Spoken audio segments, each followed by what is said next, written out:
So welcome to Cultivating Cooperation in Black Co-op Ecosystems. As I mentioned before, we'll be covering what is the Black ecosystem as some of us have experienced it, myself, Ron, Amber, and Swain. How do you cultivate the skills needed for Black cooperation? And how do we empower Black communities through Black cooperation or cooperative enterprises? So a lot of us have different entry points into this, and we're going to be introducing Ron Hands, who's been in the game for a while. I would say he's, one of our elders in the Black co-op ecosystem in the Northeast, and he's with an organization called the Network for Developing Conscious Communities. This organization right here is actually a source of inspiration and incubation for another group that we're all kind of representing in some way, the National Association of Black Cooperators. So this organization hosted a conference for the last couple of years called the National Black Agenda for Cooperative Conference. And so this is a picture from last year in Vegas. You see as a rich, colorful group. Love this picture.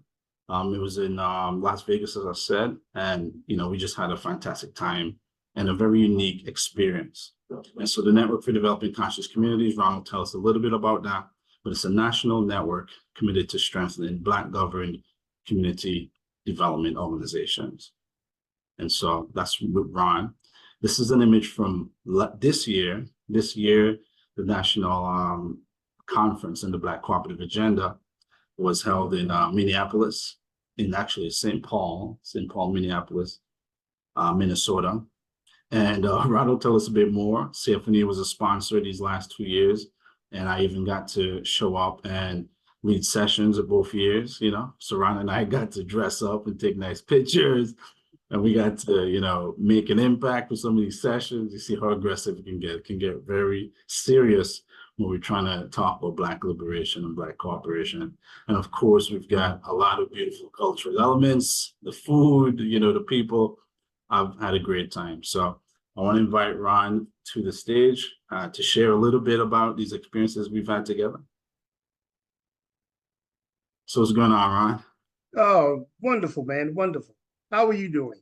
I'm doing well. So good to see you. Right. I'm happy to be here to share some of my insights with the audience and to listen to what their insights are about the Black ecosystem, Black community development ecosystem. Excellent. So let's dive right in. I'd like to invite you to tell us a little bit about NDC and the story of your career as it brought you to that. What called you to engage in conscious community development work, and how did that lead to NDCC? Well, it really came as an epiphany moment as I look back 10 years ago, having worked in the community development sector, particularly with Black-led, Black governed organizations. It came to me that I realized that with all the resources that was coming into Black communities, I didn't see what I saw was not sustainable change. And I'm talking about sustainable change where I saw progression. And so with that, I asked myself the question, what was the missing element? With the dollars, what was the missing element? I mean, usually finance drives everything.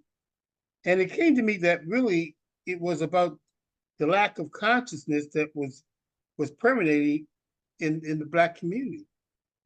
And so with that, and having been a practitioner of metaphysics, I said to myself, wow, this is a disconnect. There's a disconnect with the resources, with the consciousness of the people. And so we know that you can change your clothes, but not change the person.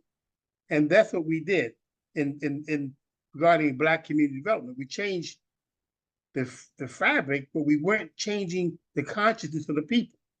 And so I entered into this whole realm of putting some energy into starting this organization with the principles that we would work on elevating consciousness in the sector of community development. And so that's what we've been focused on, elevating the consciousness of Black folks around community development.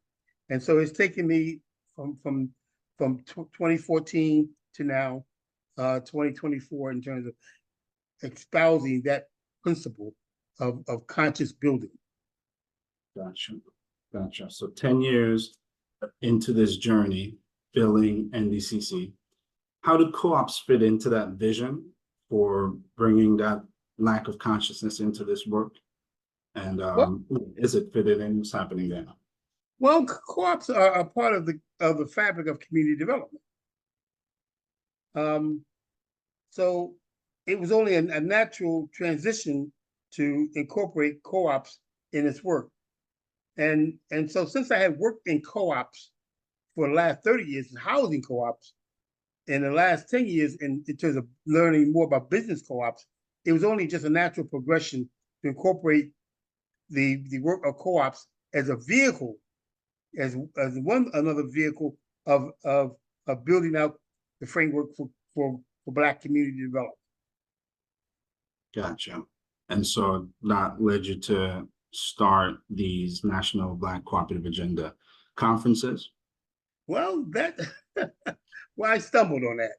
Okay. I must admit, I stumbled on that because I had always incorporated cooperative work within all of our events that we did.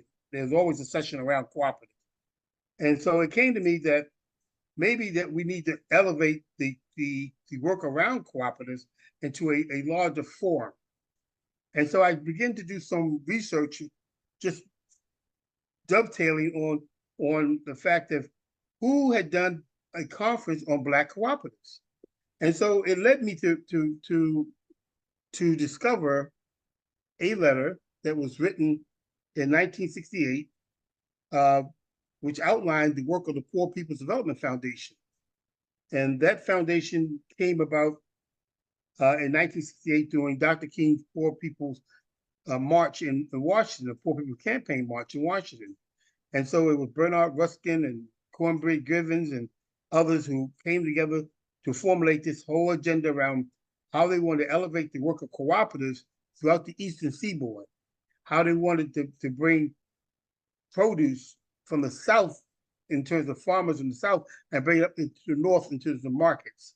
So it certainly spurred my interest, and I thought that it was such relevant work that I would replicate it in a conference. And so I took the name and said, I'll lift up the name and lift up the work of the Poor People's Development Foundation, the National Conference of Black Cooperative Agenda, and here we are. Wow. Wow. So that's a broad span of time. You're talking about a letter from 1968. Yeah. And 30 years in the game, housing co-ops, 10 years in the game with business co-ops. And, you finally say, what, let's lift this up. Can you tell us, give me the highlights, the story of your career and how you've seen the co-op ecosystem, specifically as it pertains to Black communities, evolve over that time? What were the waves? Well, I first got introduced to co-ops through working for a nonprofit in the District of Columbia that was vetted in a contract with the city government to build out the work around cooperatives. So it was they were working with the first right of refusal law in the District of Columbia, which gave tenants the first right of refusal on the purchase of multifamily units. And so this group came in and provided training, provided leadership, provided knowledge, were financing into the landscape, and was developing co-ops throughout Washington, D.C. Now, this was at a time where real estate in D.C. was depressed. So you had owners of real estate that were selling buildings. That's not the case now. they're holding on to the property now. But back in when I came to work in the late 80s, it was a different city, a different dynamics, and people were selling property. So this group, when working with the local government, was responsible for leading that whole organizing effort to organize the tenants into co-op associations, to move them towards purchasing and eventually gaining ownership of their homes. Mm. Gotcha. And so what was the next wave up until today? Well, the next wave was just learning curve. As we all move and groove through this work that we do, we all pick up new ideas and new interests. And so some of it was a carryover from our early work working in the nonprofit, but some of it was newness.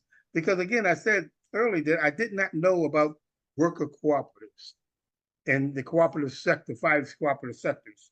I knew about housing co-op, but the other sectors, I food and social service and all those other healthcare, I had no idea. And so it was a learning curve in terms of learning about those avenues and interjections of cooperative work that have led me now to a full understanding of what the impact of cooperatives can be in terms of economically building out economics in terms of wealth building, economics in terms of ownership, economics in terms of equity for the Black community. Gotcha. So you had a pretty clear vision of one slice of the pie, and the reality perhaps was that it was siloed. These different sectors weren't necessarily speaking to each other during that 30 years or whatever. And more recently, you're seeing the convergence. So let's skip past 2020 now. The convergence, the wormhole. After that moment has happened, we see a real uptake. At least I've seen. I'm super exposed at this point to what we're doing in the Black community and in the Northeast and nationally around co-ops. How have you seen things change in the last 3 years post 2020, where we've had the conference and so on? Well, I've seen a groundswell of more active, particularly younger folks who gravitated to this cooperative model and the cooperative principles, and particularly as they used it as a vehicle to again build wealth, build equity, build ownership in the Black community. That's what I really have seen, and really marvel at the young folks who are taking ownership of this work now. So when you put on the conference with the team and the entire community that helps to support that, what are you hoping that people are taking away, and what are you hearing? I know you've done some feedback. So what were you hoping and what are you hearing? Well, what I'm hoping for is that people can connect and share resources across the table, collaborate, partner, because no one can do this work in a silo by themselves. It's going to take collective effort to move the pendulum around equity, around wealth building, around the economic economics of improving the Black community. It's going to take that kind of effort. So I've seen that, and I've marveled at it, and certainly as a part of the conference, I like to see that coming together. And frankly speaking, over the years, I've seen it. Over the last 3 years, I've seen people come together who weren't familiar with each other, who come together to share introductions, who come together to share work and build relationships. And that's what this work is about, is a relationship. It's relational. It's about relationships. And so when you can get into a space with someone else and come to common threads and common acknowledgement of the good that you're doing, it all makes it all worthwhile. Makes it all worthwhile. I agree. Feels I've been able to cultivate, quite rapidly. It's only been 3 years, but very authentic, strong relationships that I think are going to be long lasting. And I think there's the Black element as well, where out of that space, the National Cooperative Agenda Conference, NABC was able to emerge, the National Association of Black Cooperators. What does it take to bring together these disparate characters to have a relationship strong enough to create a homegrown institution, as I would call NABC? Well, my thinking, it wasn't the labeling of NABC, but the thinking of that I felt that we needed some entity that could navigate the waters, that could lead the parting of new ideas, new instruments that could be a galvanizer for bringing people together. And so after the 21 conference, 22 conference, I convened some meetings with individuals to talk about what it would take to bring together the organization that could espouse these principles, that could embed it in collective consciousness. And so it happened. And so I'm really happy to say that we launched it, and I'm happy to say that we're just a part of it now. So we've got NDCC, Network for Developing Conscious Communities, seeing the lack and need for consciousness, or kind of a shared awareness of these issues. That allows the conference to emerge. That conference is about creating a Black cooperative agenda, and that allows NABC, the National Association for Black Cooperators, to emerge. Through those 3 years and through the emergence of NABC, is there a Black cooperative agenda that has emerged? If not, what should it be? Well, I think the Black cooperative agenda has emerged out of NABC. Is it emerging in a sense of growing? Yes. Is it finalized? No, because I don't think it ever be finalized. I think it will always be in an evolutionary stage, ever evolving, because that's who we are as people. We're ever evolving with new thoughts, new ideas, and so I'm really happy to say that this NABC is an evolution of thought and of progress. And so again, I'm just happy to be a part of it as it emerges, and it is emerging, and it's birthing something wonderful in terms of what it means to be a part of an ecosystem that's supporting your values, your cultural values, your spiritual values, your economic values. So I'm really happy to be just a part of it. I agree, and I feel the same way. As I said earlier, I see NABC as a homegrown institution. And what I mean by that, it's a place that you can call home if you're looking for help in this realm, which is to create a co-op or to support your co-op. Black people across the Northeast, across the country, live in neighborhoods that aren't very supportive to their cooperative aspirations or the enterprises they're trying to create. And so they may have to interact with outside organizations that when you step into their doors, you don't feel so welcome, right? It's not a come on in, or you have to leave that Blackness behind, or whatever it is.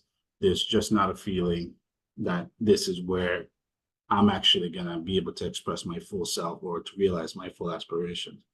And so, that's how I see NABC. I mean, how are you seeing it? What's coming up for you? Well, as Dr. Jessica Nibbaum has noted in her book, Collective Courage, this pathway that we've been on in terms of Black cooperatives is not new to us.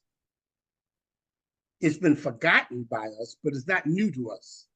And so we're re-emerging and rethinking this whole platform of what it means to be in a cooperative space. What does it mean to be in a space where spiritually I'm sharing, spiritually I'm giving, and that doesn't come without challenges. Let me also say that, because it's evolutionary and it does come with some stress and some strain and something, but that's part of birthing. Birthing is joy and pain. So with that said, I feel like we're at a point now where we're standing up, we're straightening our backs up. Now we're beginning to walk and walk tall. And so it's contingent. And I know Amber will talk about the Black Study Circle in Baltimore, but it's important to learn the history of this cooperative movement. And Dr. Jessica Nibbaum has done a wonderful job of outlining that in her book, Collective Courage, in terms of the history of the Black movement in terms of cooperatives. I agree. I do see it as a remembrance, looking back and grabbing things that, you know, we used to hold and we've put down for various reasons. And now we're picking it back up and remembering how to be together in our enterprise, be together in our communities. So I agree with that. And I think, you know, NDCC supporting Black governed community development organizations, the Black Cooperative Agenda, again, Black Co-op Agenda, and the National Association for Black Cooperators. One thing I've observed in America is that it's not easy to be Black, and it's certainly not easy to be unapologetically Black as it pertains to the creation of our institutions. How do you see us containing that and holding that ground while transcending the limitations of that identity in the sense of, you know, I tell you, we have to walk and chew gum at the same time. Unfortunately, that's what the pathway about developing a Black entity means. So while we are building it, we're learning it, we're trying to fly it, but yet we still have some innate challenges that we have to deal with. Personality, difference of opinion, and all those things that come into play. And so, yeah, and again, I think it's just a matter of the growing part of the growing process. Part of the growing process that you're walking upright, but yet you know that you still got to deal with some issues around trust, some issue around hearing thoughts about Black folks can't work together. I mean, you know, you hear so much. And so I think that, you know, again, this movement is the movement that's based in principle, cultural principles, spiritual principles. And I think that that's what really keeps this group going, that spiritual and cultural tie in. Because at the end of the day, that's what we forgot. That's what we forgot. Going from the 70s into the 80s, that's what we forgot. That's what we forgot. We forgot the unity that we had culturally, the unity we had spiritually. And so now we're getting back to that. And I'm really happy to say that I'm really being a part of it has really enlightened me and in terms of who I am and how I can contribute. Gotcha. Excellent. So I'm going to continue to dig into some of these. We scratched the surface in some of these, and I'm excited to dig deeper. But I want to introduce and bring into the conversation Amber and Kasim Swan. There are other individuals I met on this journey in my own hometown here in upstate New York. And as we've encountered each other through the conferences and the convenings, on the left, we've got Kasim Swan. He lives in upstate New York, Albany, New York. He's actually a Co-op Navigator Fellow in our Co-op Navigator Fellowship program, if you've been following that. And he's with a group called the Co-op Cnxn here in the Capital Region. And so this is an image of me and him at a convening, an NABC convening in DC. We're in front of this Black Workers and Wellness Center. I think it was just a really inspiring experience to be able to bring him to this and to experience Black cooperation at this level within the context of this homegrown institution, let's say, that we call NABC. So I love that picture of him and I. We also, you know, nice brotherhood. And we've also got Amber Jones down here on the right, you know, body and sisterhood, glowing beauty. It's fantastic. Amber has also been active in her hometown over in Baltimore and is someone who I always enjoy talking to and hearing what she thinks about this topic of cooperation in the Black community and the specific strategies that we might need to achieve liberation.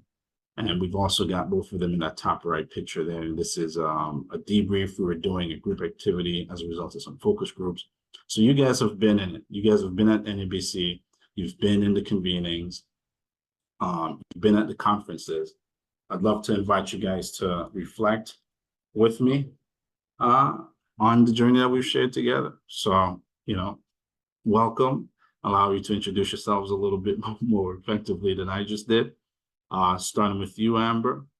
Let's see him grab a seat or something. He's on the move, man, on the move. So welcome, Amber. I want to kind of pick up where we left off, but give you a chance to introduce yourself. So we talked about these conferences, these convenings, and these spaces. You're also involved in circles with NABC. Can you tell us a little bit about the story of your career and how it interacted with these experiences and what you're able to bring back home to them?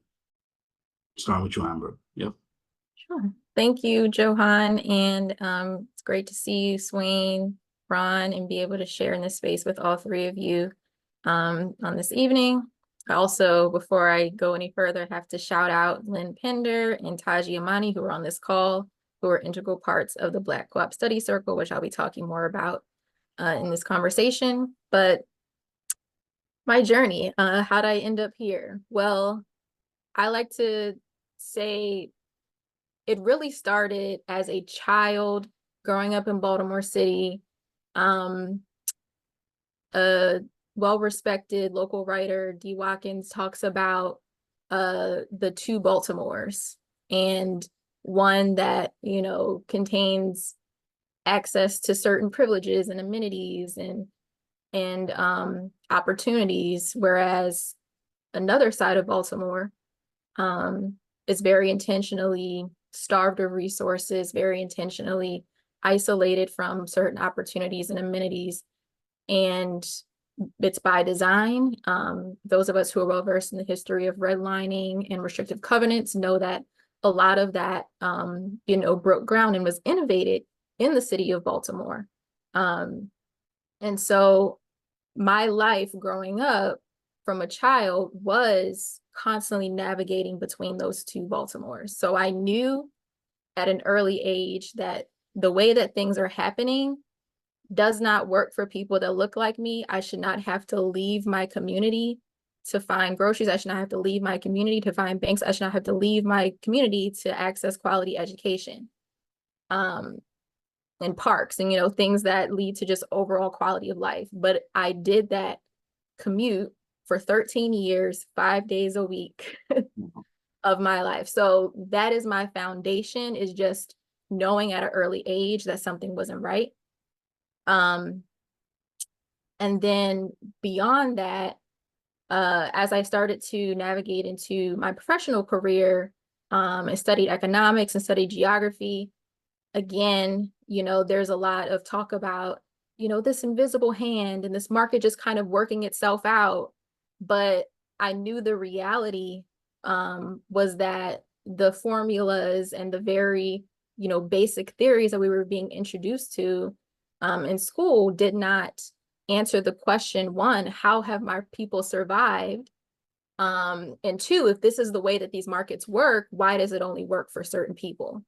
And so then in 2019, skip to 2019, I happened to attend a conference in Baltimore City that was hosted by Network for Developing Conscious Communities. And there was a panel at the time before the Black Co-op Agenda Conference that was speaking about Black cooperatives. And shout out to Sister Kiona, who's from Baltimore, who did a lot of work for many years supporting Cherry Hill Food Co-op. Seeing a sister from my city on a panel talking about, cooperation and how we meet the needs of our community through cooperatives. Seeing Brother Amaha on that same panel talking about what they were doing in Dayton, it just inspired me. And I knew that I had to be a part of this somehow. Like, this had to be a part of my life in some way. And it kind of just connected so many pieces for me. So from then, I, kind of remained on this journey, stayed connected to NDCC. And then once NABC emerged, got plugged in through the structure circle, actually, but, have since built with the various folk who are part of the different circles that have brought this community together. and have attended a couple of convenings at this point, and, you know, just continue to remain involved. And that community, that fellowship is what sparked the inspiration actually at the conference in Vegas for us to do the Black Co-op Study Circle. It started out just as a way for local folk in Baltimore to stay connected, to read Dr. Jessica's book, Collective Courage, but we soon realized that we wanted to bring in voices from our larger network that we are so fortunate to be connected to through NABC. So we made that available through our virtual space, and I've just enjoyed the sharing and growth that we've all experienced throughout this time. And so I'll leave it there for now, but yes, definitely excited to be a part of this ecosystem, to know now more about this ecosystem than I did prior to 2019. And I'm just excited to see how the work continues to evolve from here. Gotcha. I'll do a quick follow-up and then we'll do Swan. So what is the Black co-op ecosystem in your environment? What is that neighborhood that is there or not there to support Black co-op life or co-op life for the people in Baltimore? I mean, what does it look like? And what is someone like you who looks around and says, this doesn't quite make any sense. This is two worlds, and our world, you know, it's not coming together. What are those resources or those people in that neighborhood who support that? What's that like? So I do want to say that there are some components that have helped to hold together the ecosystem that does exist. I think now we're at a point where we need to start to see that, you know, evolve to the next level. But I want to appreciate the ground that's been laid by Ron, who's on this call, who's from Baltimore. And although NDCC is headquartered in Washington, D.C., even prior to building the Ella Baker Women's Business Center, has had a presence and had programming in Baltimore City for years. The Black Co-opinomics Academy is one way that people in Baltimore City have connected to the concept and been introduced to education around cooperative enterprises. And folk from NABC have participated as educators and panelists throughout the years as that academy has gone on. But I really just want to appreciate and lift up Ron, because they also have another cohort that's about to start soon as well. Also want to lift up Black Yield Institute, which for years supported the work of Cherry Hill Food Co-op and kind of just like getting folk to come together around meeting a community need in an area where there was not a grocery store. And so bringing together residents, folk from around the city, you know, folk who are committed to the idea of cooperation and meeting our own needs as, you know, people, just held that work and held that space for people who wanted to explore what it looks like to build a cooperative enterprise in solidarity with other local folk. I also want to shout out BREAD, or Baltimore Roundtable for Economic Democracy, which is the founding member of Seed Commons, and for and the founders of BREAD actually are the founders of Red Emma's, which is well known and respected within the cooperative space as a worker-owned cafe and bookstore that has grown over the years in space and programming. And Taji works for BREAD. Trisha Forey also works for BREAD, and she's doing some great work in Southwest Baltimore. So there is an ecosystem, there is a community, there are Black, you know, urban farmers. There are folk who've, you know, participated in mutual aid and held space to exchange resources in that way. There are susus, that, you know, there are all types of things happening. But I think now we're at a place where those of us who might be seeking out, you know, kind of that modern underground railroad, if you will, especially with the economic times we're facing, it's important that we know where those connection points are and how we find each other and how we reach resources. So the Black Co-op Study Circle has kind of brought together people from all these different communities and organizations that I mentioned. And so now we're figuring out, how do we continue to hold this space and evolve this space so that it can meet the breadth of our needs as Black folk who are engaged in cooperation. Gotcha. So I'll keep going, and then we'll give Swin this time, just because you're saying all the things I want to hear. So you looked around and you found your way into that other half of Baltimore, and then you left there and found your way into these spaces, NDCC, NABC, and so on. And what were you able to bring back that rich ecosystem that you just kind of described, be it informally and so on? What were you able to bring back, and how were you able to better navigate those connection points because of being in those spaces? I think the most important thing was knowing that this community exists and being connected to it. Those relationships, I think, have been very pivotal. Folk following up, sharing resources, sitting in panels, learning about what people have tried in different cities. And I'm one of those people who loves to go down a rabbit hole on Google and just like seek out as many resources as I can, follow up on things that I heard in a conversation or in a panel. Currently, I'm enrolled in the Next Economy MBA program, which I learned about through a member participant in NABC. And that program has even further evolved my breadth of like resources and tools and methods to engage in this work. So I would definitely say the most important thing I've brought back is the relationships, because as I mentioned, in Vegas, there were folk from Baltimore who didn't even know each other, who weren't connected to each other, but we all showed up at a conference in Las Vegas talking about Black cooperatives. So we were like, okay, if we're all here and we didn't know we were going to be here, we have to do something to change this going forward. So reading Collective Courage was the thing that brought us together, but having that sense of community, shared values, and shared identity with people who are grappling with these topics and conversations, that's what has kept us together.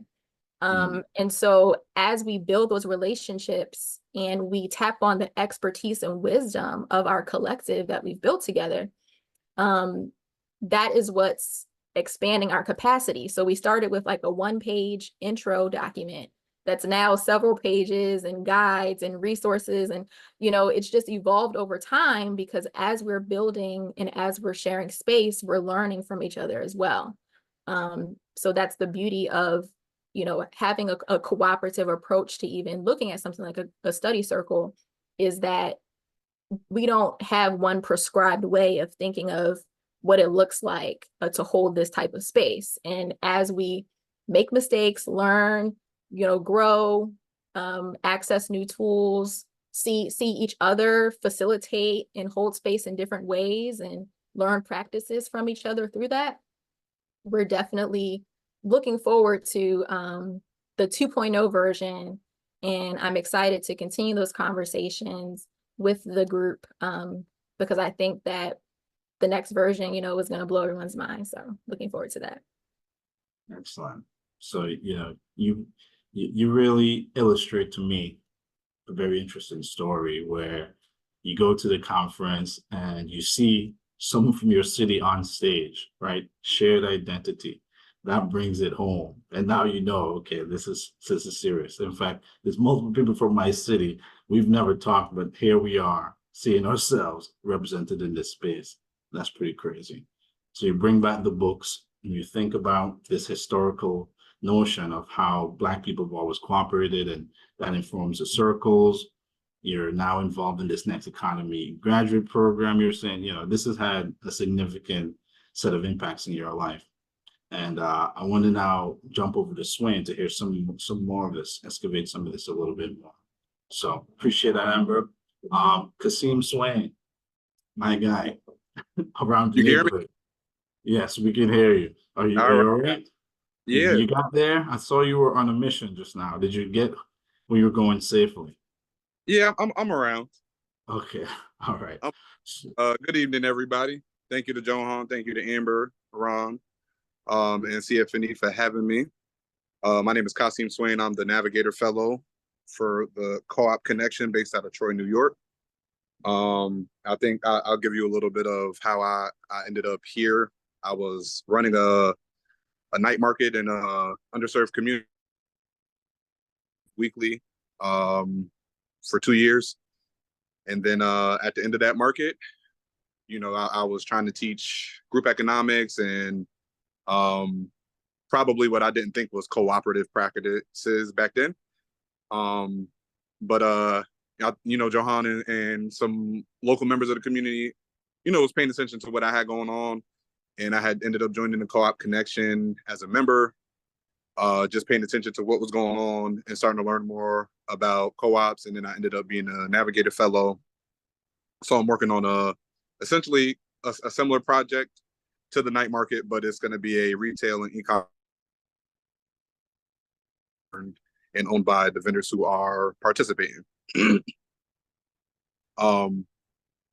And I think a lot of what I've been able to learn through attending 2 of the conferences, the national conferences, and then particularly my favorite, which is the convening, which is a completely different beast from the conference itself. And we got to do a little bit of the convening at the conference that we just went to in St. Paul, Minneapolis. And a quick show of hands, and you can use the button to do this, but how many people know what a convening is? But what I've interpreted a convening to be essentially is like a way for people to come together and be about action rather than conversation, and to put things into practice in real time and make decisions. So I had the opportunity to participate in that in Washington, D.C., and it was a transformative experience for me. And it's something that I want to see more organizations, cooperative or not, start to implement across, you know, all kinds of scales. I think when you get everybody involved and make sure that they have a voice, you know, outside of the voting, you know, process and things that go on in democracy, I think it's important for communities, all members of the communities, to be heard. And that's really what I've been really having an opportunity to embrace, is not only having my voice heard, but recognize, acknowledge, and champion other people's voices who sometimes they want to be heard, but they don't want to be seen.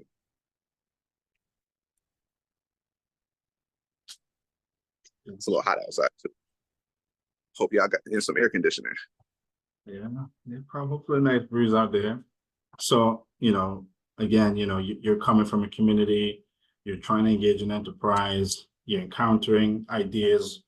You're breaking up a little bit. Sorry. So just kind of thinking about your journey as someone in the capital region, developing a market for vendors in your community, and you find your way into the Co-op Cnxn, and as a Co-op Navigator fellow, get to attend some of these experiences. What have you brought back to your community, to your projects, to your teams from these experiences? How have they impacted you? So we've implemented walking tours in Albany and Schenectady, or Albany and Troy. We've implemented a version of a study circle that happens monthly on the first Tuesday every month, similar to what they're doing in Baltimore. I think we're going to end up going part educational, historical education, but also part case study, implementation. How will we do this in our community? Because I think people want to see, know, and learn how to do things hands-on. And we've done some kickbacks wrapped around our partners, you know, what they have going on for programming. So we try to do something monthly in the region, in Albany, Schenectady, Detroit, Capital Region, to engage co-op curious people to get into the ecosystem if they've got no familiarity, and then also keep people engaged that are already in the system. It's not so easy to work together. Things happen, difficult things, and sometimes it's hard to bounce back from that, but we're bouncing back. And so is the Black co-op ecosystem, I see.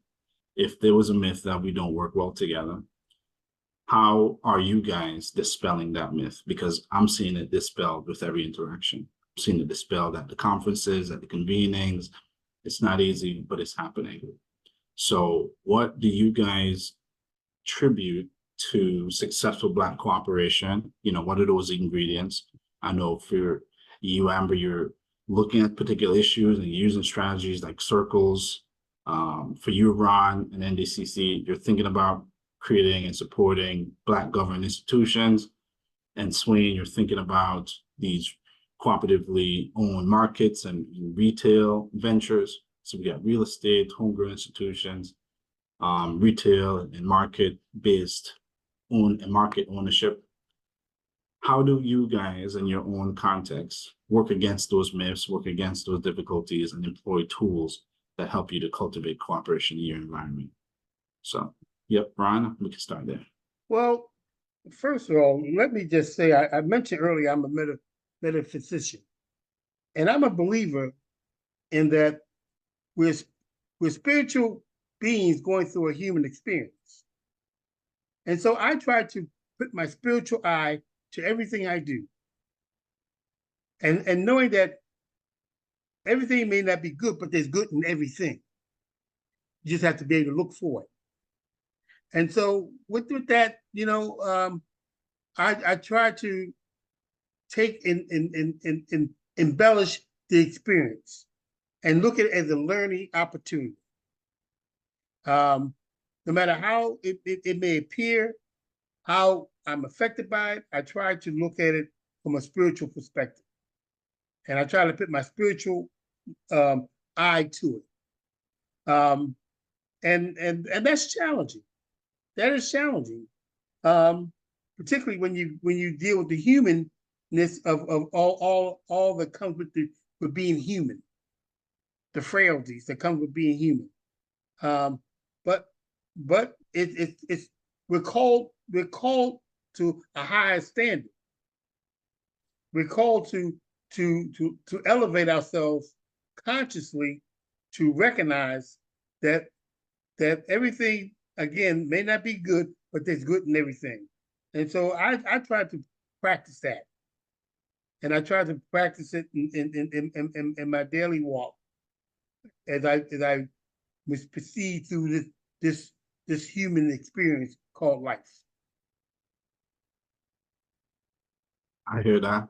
I do see it as a cultivation. I think other than getting inspired by ACE, I think it was a tune of this year, the theme of this year, cultivating, right? It takes hard work to understand that there's something beneath the earth that can rise up and shine. So I'm with that, and embracing the human complexity is a part of that. Because there's a lot of missingness to the human experience. Yeah, Yeah. How do you guys relate to this question? Dispelling these myths that we see dispelled every day in our circles, convenings, and conferences, that Black people don't do co-ops or can't work together. How are you helping people to cultivate that cooperation, to see beyond the messiness in the media or in our lived experiences, and actually feel encouraged to work together and to create something?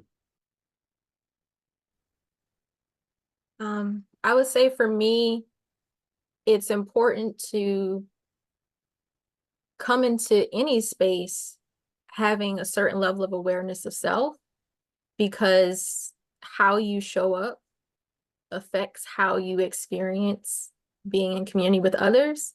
And especially when you're in experiences where you're practicing a way of being that might not be reflected in, you know, larger society or business as usual settings.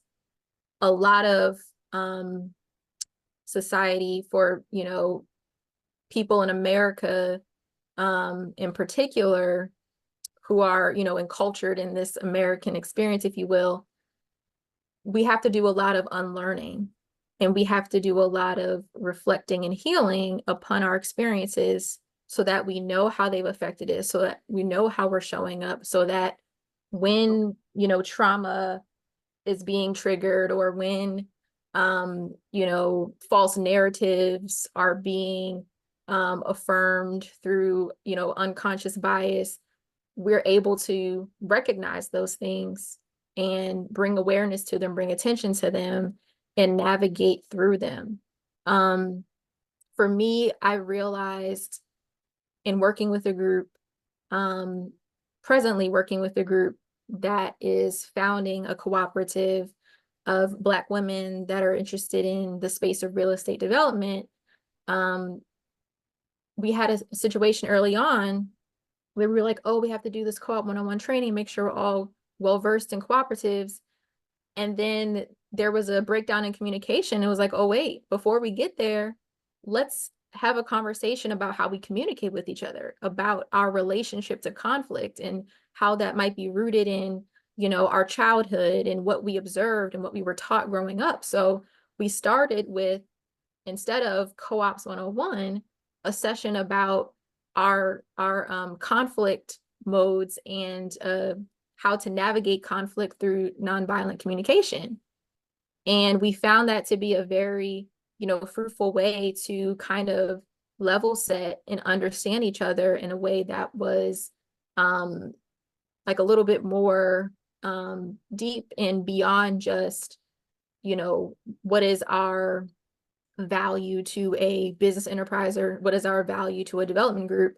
What is our intrinsic value as a person, and what are our ideals and beliefs and experiences that we're bringing, and centering our humanity as a baseline and a starting point, as opposed to our vocation or our profession as a baseline and starting point. And I think for a lot of us, we're so used to not being valued and seen in that way, that we show up, you know, and we introduce ourselves based on our resume and not based on, you know, who we are as people and what really matters to us outside of work hours. So I think it's just a matter of reorienting the way that we see ourselves so that we can see each other better, and then cultivate a space of cooperation and healing amongst each other. Fantastic. I feel like that touched on a lot of what Ron had said in terms of just recognizing we're having a human experience and there's a deeper essence there. You know, you can call it spirit, and we can see past this messiness and be a little bit more self-aware and see past others' messiness and, you know, even their shininess in terms of their resume, and get to the core of things and kind of maybe heal that severed connection that we can be one, that we are one, that we can create together. So I'd like to elaborate a little bit more on how the circles do that for you, you know, the problem that you guys are trying to engage and how the circle is helping to heal that disconnect. What are the key elements of it, and how does it help to solve the problem that you guys are trying to come together to solve?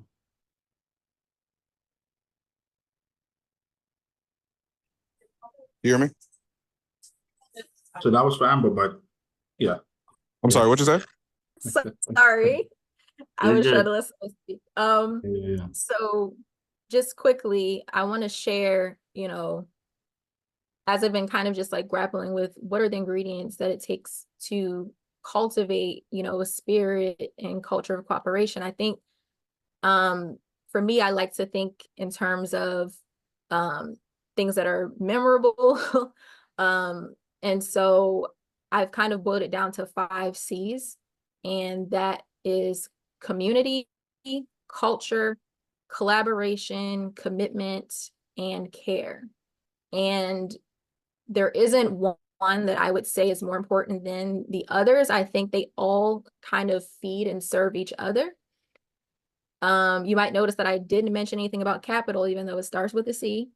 I think a lot of times capital can be a point of division for us, and has been a point of division for us, especially for those of us who are familiar with working in the nonprofit space or the community space. And when grant dollars or, you know, investment dollars start pouring in, all of a sudden people are kind of like grappling and competing with each other and trying to outdo and one up and, you know, repeat each other's work. So I feel like a lot of times when you lead with the capital and like the money, because of people's maybe, you know, prior experiences or trauma around, you know, groups and money, I think if you prioritize those other elements, those resources will come. And the Black Co-op Study Circle, we're entirely volunteer run. We are not currently funded. We would like to be funded, and we're currently, you know, working on strategies to move to that point. But we've been able to see just the capacity that we hold by committing to each other, by collaborating with each other, by bringing our full selves to the space. And so with that, you know, spirit, with that foundation, with that culture that we've set, with that community that we've built, and the care that we poured into keeping, you know, that space, you know, cohesive, now we're at a space where we can start talking about how to further resource the work that we're doing and further resource each other in the work that we're doing. But I think just having that foundation, like I said, of community, culture, collaboration, commitment, and care, you have the key ingredients needed to advance and move cooperation forward. Excellent. Thank you for that. You got a 5-part roadmap. Love that. And so I also love this fact that capital has come up. You know, it seems as though you're suggesting a sequence for where capital fits, right? You know, we've got to get it together as a community. Your approach is definitely, as I said, you can think of as healing, reconnecting to that severed memory, to that rich history of cooperation that exists within America and the African diaspora. So, you know, very important, and getting that together, and then capital may have a role. It seems like, you know, some of that, what I'm saying. I'd love to hear other folks think. I think, Kasim, you're probably, you know, got a different take on that, and I know you're a man of action. How have your study or circles kind of come in to formation? You know, what's informing them? Because you're doing a similar strategy here in the Capital Region. And, you know, tell us a little bit about how your cooperative practices or what you've brought home is informing the circles and other strategies you're using to deal with that.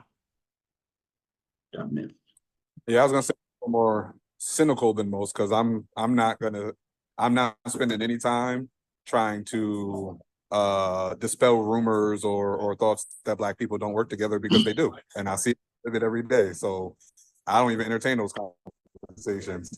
I wouldn't be here if it wasn't for Black people working together in cooperation. So I think that might be something that we might anchor or hold ourselves onto, because the conversations that are rooted in white supremacy. But you know, when I do get in rooms with Black people who are doing the work, we're not talking about what other Black people aren't doing. We're talking about what we are doing and what other Black people are doing. I think in the context of the study circle, there's a desire to study, learn, and know, but there's a significantly greater desire to practice and to do and to bring people in. I just think it's a matter of people starting to find out what a sense of ownership is for them and what it looks like in their community and their projects, or other people's communities and other people's projects. We've got to, you know, expand our wingspan and start to let other people feel the breeze underneath our wings and their wings. But yeah,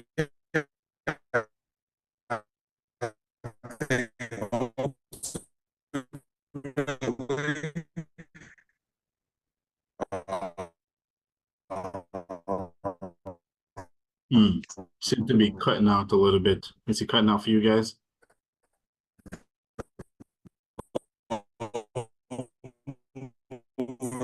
Forward is So Bad connection. Yeah. Is what can we actually do? What does the community want to do? What does it want to see? How does it act?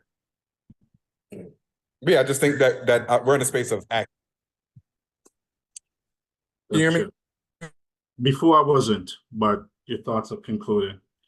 So let me just Bad connection. let me just interject a thought. Yep. You know, before we can get to collective work, there's individual work that we need to do on ourselves. And so that's an ongoing process.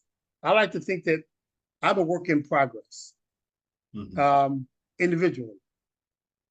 And so in that, I'm working on myself in terms of dealing with my healing, dealing with my myths, dealing with my NDCCs, and so which lead me to unveil and unfold every day.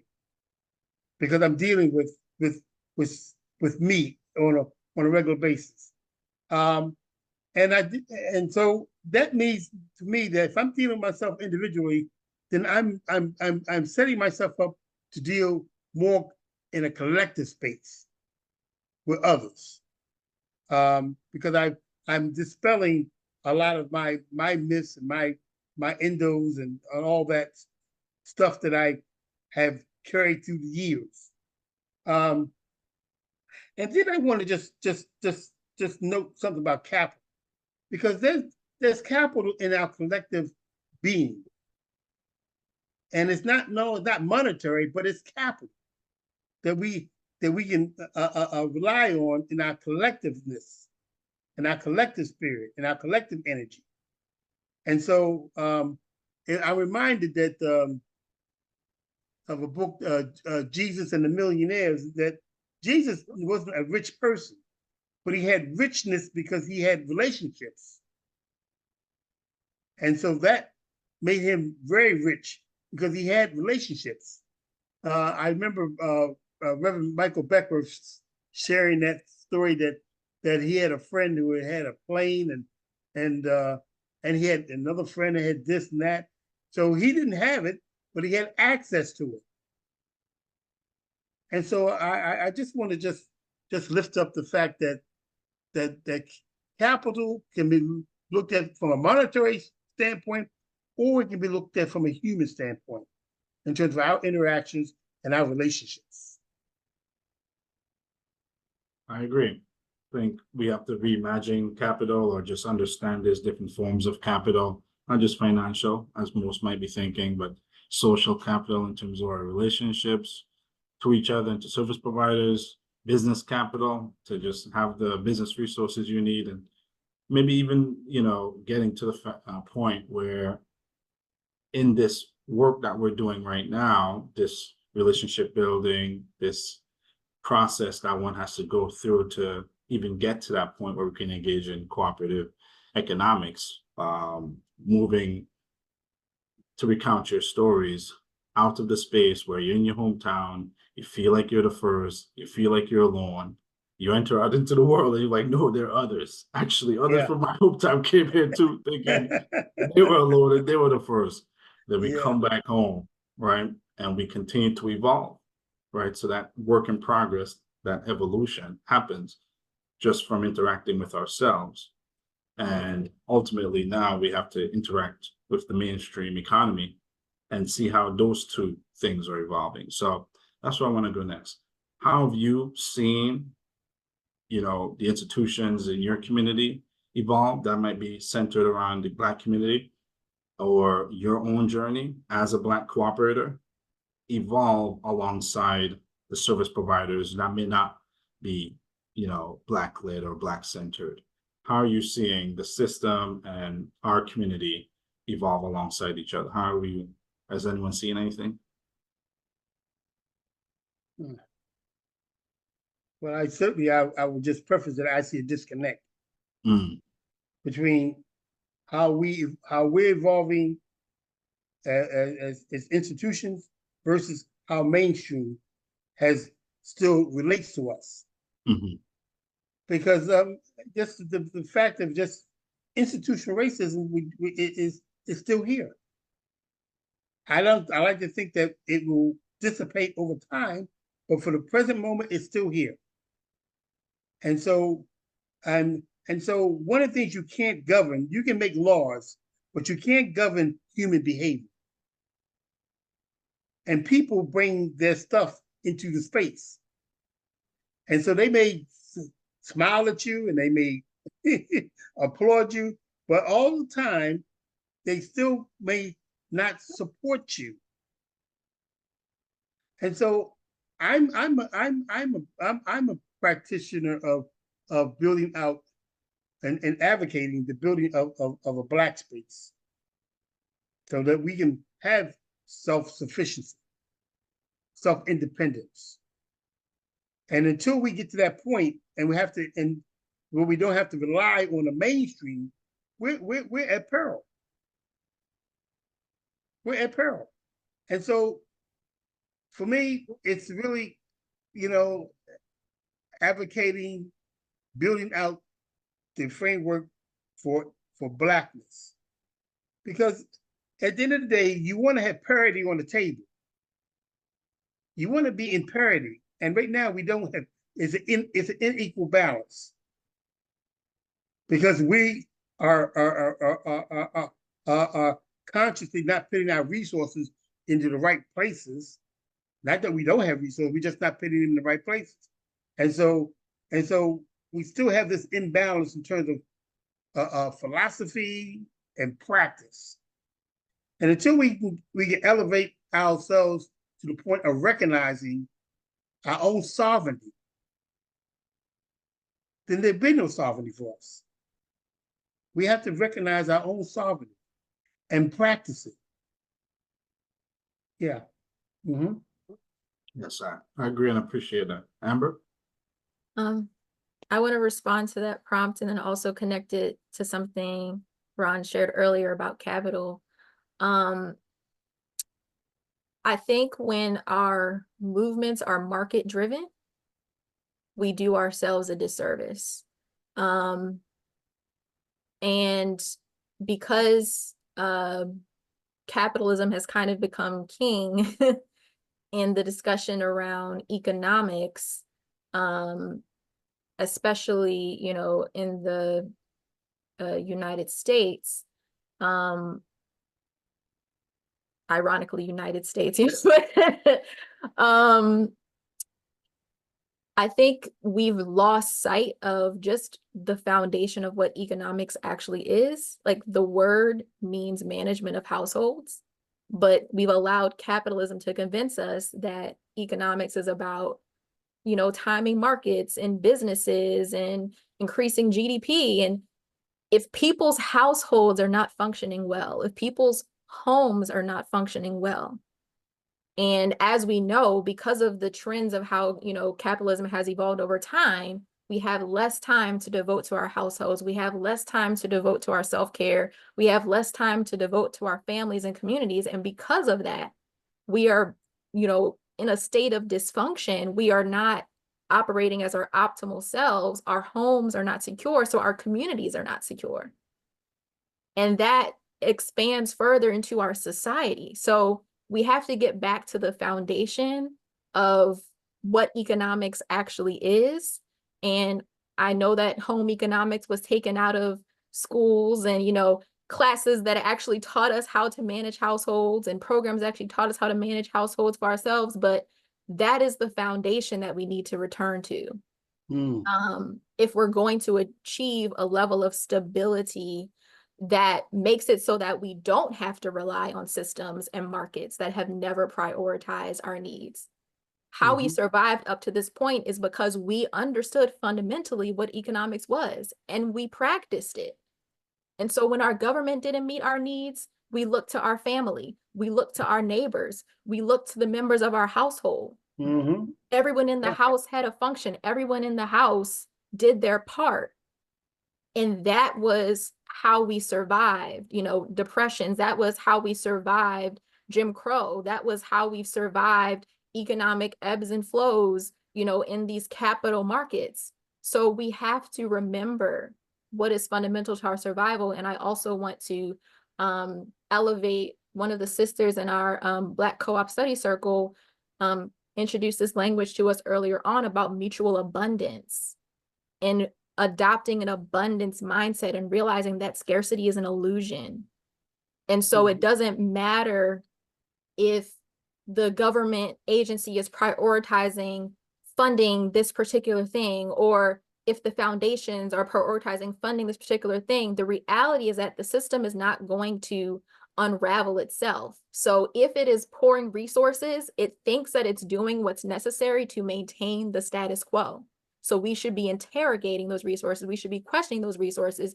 We should be asking why capitalists who have extracted wealth from our communities are funding things. Is it because they want to spy on us? Is it because they want to infiltrate? Is it because they want to undermine us? So we have to be careful and strategic and remember that the foundation starts within the home and then our broader community and then our society.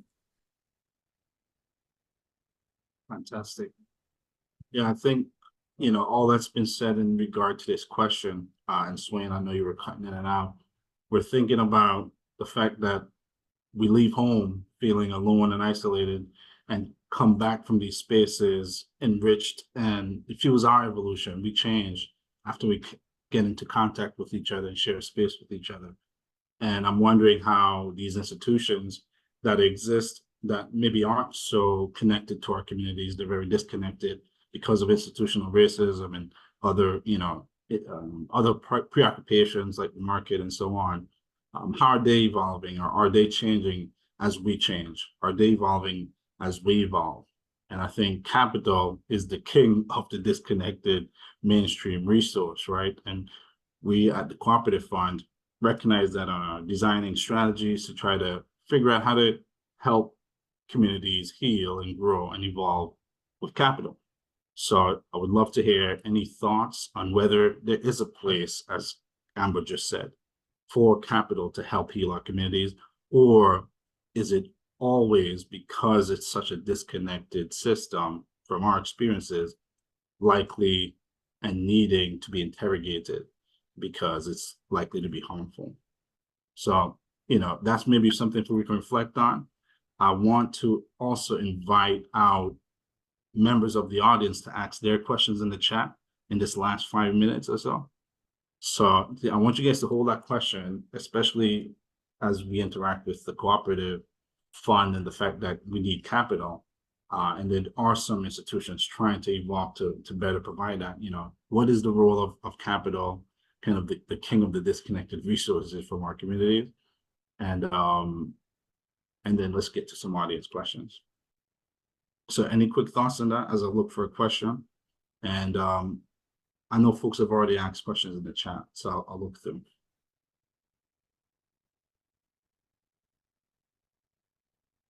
So you guys, can get the last word in with that question and this question. Can panelists recommend or test a test or model already used or developed for current collectives to determine who should be allowed to join? Can you repeat that question again? Can anyone recommend some type of test or some type of model that is used for collectives to determine who should be allowed to join? Is there a tool to help you figure out who should be a member of your collective or co-op?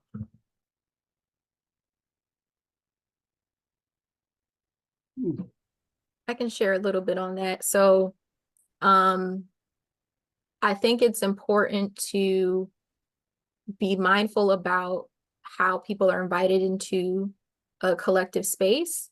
I think for those who are kind of, spearheading or cultivating those spaces, it's important to have some level of vision as to what's the purpose of us gathering together, and then what are the values that are not negotiable, and making sure that those are forefront as you're inviting people into the space. Presently, Black Co-op Study Circle, again, we're evolving. So we have a survey as a way to get people to, one, introduce who they are, so we know, oh, you're here through them, or you're here connected to that organization, and these are the things that you're interested in, and this is why you're interested in being in the space. And not only that, this is how you learn. These are your needs. And so how can we be thoughtful about meeting those needs as we invite you into the space? Sister Asia in the chat mentioned sociocracy training. I think it's important as you're building groups, as you're building the capacity of leadership and facilitators in those groups, that you have structures in mind that will support you in democratic processes, that will support you in collective decision-making. So sociocracy is a tool that a lot of cooperators have utilized or are utilizing as a way to ensure that everyone's voices are heard and that communication is flowing. So it's very important to kind of orient people and ground people into a way of being at the outset. So if that's not their thing, they know that this might not be the group for them, and it will show itself the more that you ground yourself and center yourselves in your values and practices.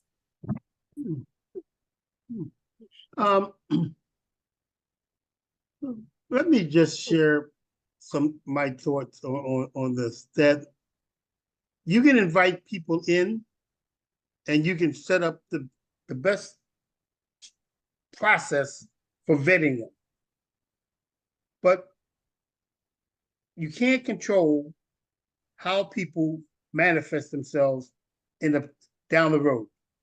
Yes, I may come in and I may agree to all your agreements and everything, but somewhere along the line, if I'm not working on myself, then working with intentionality,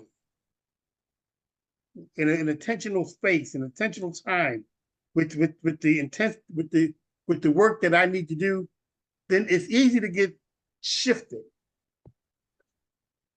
It's easy to get dissuaded, and it's easy to find yourself adrift. So when I said about working on yourself, it's a daily process. It's a daily process that you have to commit to working on yourself, and working on yourself in terms of asking yourself the question: am I being the best person I can be today?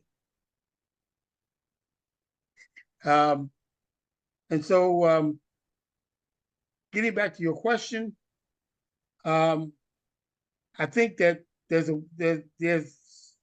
some honesty that goes on, and some truth that goes on in this whole space of organizing and bringing people in.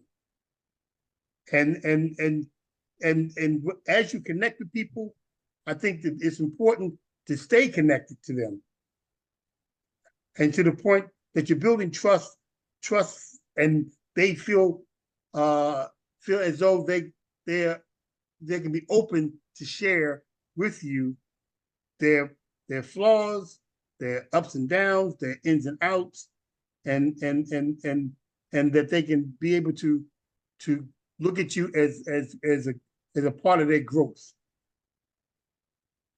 I hope I'm being articulating that correctly, but yeah, because I just think that that given the fact that there's some things you can control and there's some things that you just can't control, and you have to be open to that, and allow people the opportunity to fail if they are in that space. Allow them the opportunity to fail, and let them know that as they fail, but there's growth in failure. There's a learned lesson to be learned out of failure. Excellent. I appreciate that. I think we forget that. Failure is an opportunity to succeed. Yeah. And every time you fail, you know what better to do next time. You know the exact right thing. Yeah. But I think there's a lot of opportunity and need for that in our spaces. We covered this question, and it's 7:30, 7:32. We chipped out a little bit, so I'm gonna reclaim like 3 minutes for anyone who has the time to stick around. But we covered some of these questions in the chat, and I want to give Swain a chance to respond to that, or to the capital question. Do you have anything to share around figuring out who can enter the space, and how do you do so in integrity? I did have a bit, because I feel like we talked about the capital thing, I think just quite literally yesterday, in the sense of like agreeing on like capital doesn't solve problems. It solves some problems. It also doesn't solve capacity problems in organizations or pseudo organizations. And also, when you acquire or take capital from certain people, it's a matter of like, what does that capital come with? Is it coming with strings? Does it come with terms of support? Does it come with organizations acting all savior and wanting to be pretty much P. Diddy in the videos? I'm glad y'all got that. We all Black on here. So, sometimes that's what you've got to consider. Like, all money is not good money. I've accepted money from organizations that it's come back to bite me in the end. I've accepted money from organizations that were like, we want nothing. We don't even want to be known that we gave you the money. We just want to support you and get out the way. So it's really going to be a matter of, what's the plan for that capital, and how do you plan on, partnering with the people in the sense of, not letting everybody in, like y'all said. Sometimes you've got to let people in so we can get through the course of the knowing. Otherwise everything is unknown. You might have people who they're great in other areas of their personal business, of their personal life, personal finance, but you might find out once they get into an organization and they've got to collaborate and over communicate, because in this kind of work you've got to over communicate, you got to say what's on your chest, and you've got to say it with authority, and you also have to be open to being wrong, to failing, and to change. And I think the only way you get through all of that is through experience and doing. So I say, invite people to the table. Sometimes prepare them a plate, sometimes let them prepare a plate so you can see how they prepare plates, and everybody eat. Let's see how that goes. And sometimes you'll realize, we ain't got the digestion for this. We appreciate if you come and support the restaurant, but you know what I mean, you don't need to spend money here, you don't need to eat here, you don't even need to be at the table. Just promote the restaurant. Gotcha. Appreciate the menu. I mean, the metaphor, especially around dinner time, getting us prepared. So I want to give thanks for you guys' time. There are questions in the chat. We hope to have more of these, but I want to give everyone, 10, 30 seconds, a minute, if you need it, to give a final word. What do you see for the year of the co-op 2025 for the Black co-op ecosystem or your community? And how could people get in touch with you to support what you see happening and what you want to happen?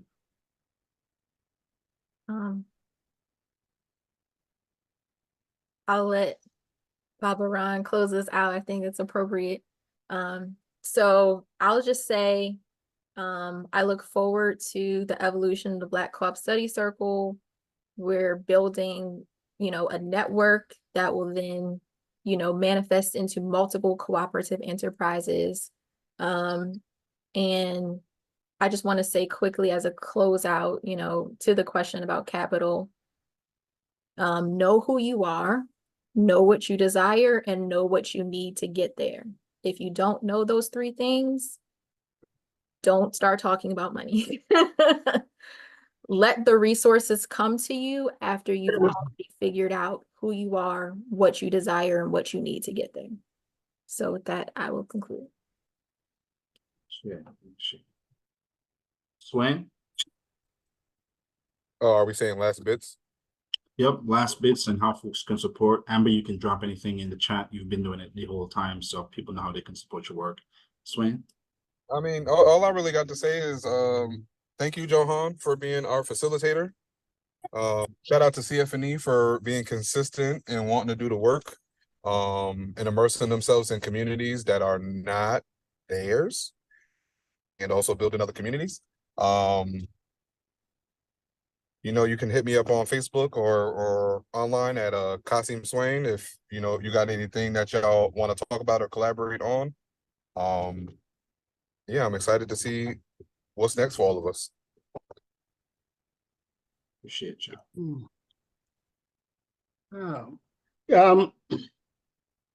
Well, my thoughts are on regional efforts to build out the Black cooperative ecosystem.